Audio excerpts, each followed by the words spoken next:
Hi friends, welcome to KHPR kitchen. ಇವತ್ತು ನಾನು ಗೋಧಿ ಹಿಟ್ಟಿಂದ ಯಾವ ಥರ ಖಾರಿ ಅಂದರೆ ಟೀ ಸ್ನ್ಯಾಕ್ಸ್ ಮಾಡ್ತೀವಲ್ಲ ಅದನ್ನು ಹೇಗೆ ಮಾಡೋದಂತ ಹೇಳ್ತಿದ್ದೇನೆ.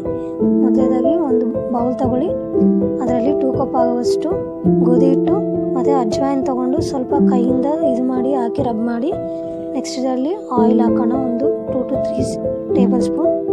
ನೆಕ್ಸ್ಟ್ ಇದನ್ನು ಚೆನ್ನಾಗಿ ಮಿಕ್ಸ್ ಮಾಡ್ಕೊಂಡಿದ ನಂತರ ಇದರಲ್ಲಿ ಸ್ವಲ್ಪ ನೀರು ಹಾಕಿ ಚೆನ್ನಾಗಿ ಗಟ್ಟಿ ಹಿಟ್ಟು ಆಗೋ ಥರ ಉತ್ಕೊಳ್ಳೋಣ. ಓಕೆನಾ?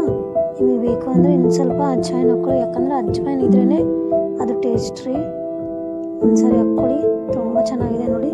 ಈ ಥರ ಸಾಫ್ಟಾಗಿ ಆಗಬೇಕು. ನಾನು ಯಾವ ಥರ ತೋರಿಸಿದ್ದೀನಿ ಅದೇ ಥರ ಫಾಲೋ ಮಾಡಿ, ತುಂಬ ಚೆನ್ನಾಗಿ ಬರುತ್ತೆ. ಆ್ಯಂಡ್ ಇದು ನಾನು ಕಾರ್ನ್ಫ್ಲೋರ್ ತೊಗೊಂಡಿದ್ದೀನಿ, ಇದರಲ್ಲಿನೂ ಒಂದು 2 ಟೇಬಲ್ ಸ್ಪೂನ್ ಆಯಿಲ್ ಹಾಕಿ ಇದು ಚೆನ್ನಾಗಿ ಮಿಕ್ಸ್ ಮಾಡ್ಕೊಳ್ಳಿ. ಇದು ಮೇನ್ ಇಂಪಾರ್ಟೆಂಟ್, ನಮಗೆ ಇದಿದ್ರೇ ಚೆನ್ನಾಗಾಗುತ್ತೆ. ಓಕೆ ನೋಡಿ, ಈ ಥರ ಆದರೆ ಸಾಕು ನಮಗೆ.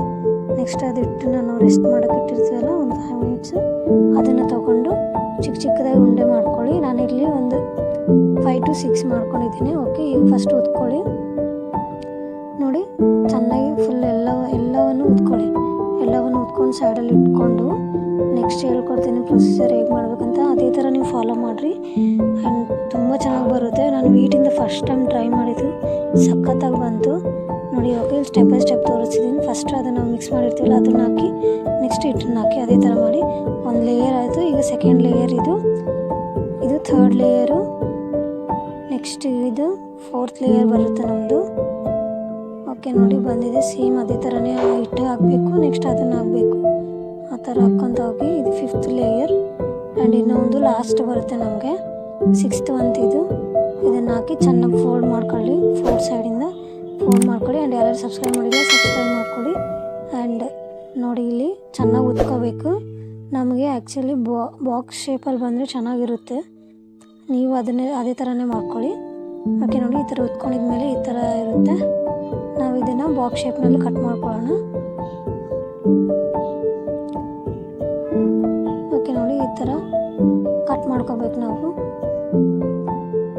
ನೋಡಿ, ಈ ಥರ ಆಗಿದೆ. ಈ ಥರ ಎಲ್ಲ ಕಟ್ ಮಾಡ್ಕೊಂಡು ಸೈಡಲ್ಲಿ ಇಟ್ಕೊಂಡು ನೆಕ್ಸ್ಟು ಒಂದು ಕಡಾಯಿ ತಗೊಳ್ಳಿ. ಅದು ಹೀಟ್ ಆದಮೇಲೆ ಆಯಿಲ್ ಅದರಲ್ಲಿ ಸ್ವಲ್ಪ ಹಾಕಿ ಸೇರಿಸಿ, ಆ್ಯಂಡ್ ಅದು ಗೋಲ್ಡನ್ ಬ್ರೌನ್ ಆಗಬೇಕು, ಅಷ್ಟವರೆಗೂ ಚೆನ್ನಾಗಿ ಫ್ರೈ ಮಾಡ್ಕೋಬೇಕು. ನೋಡಿ, ಈಗ ಆಗಿದೆ. ನಮ್ಗೆ ಈ ಥರ ಆದರೆ ಸಾಕಾಗುತ್ತೆ ನೋಡಿ. ಈಗ ರೆಡಿ ನಮ್ಮ ವೀಟ್ ಫ್ಲೋರ್ ಖಾರಿ, ಅಂದರೆ ಗೋಧಿಯಿಂದ ಮಾಡಿರೋದು. ಒಂದ್ಸಲ ಟ್ರೈ ಮಾಡಿ, ತುಂಬ ಸಖತ್ತಾಗಿತ್ತು, ತುಂಬ ಕ್ರಂಚಿಯಾಗೂ ಇತ್ತು. ನಾವು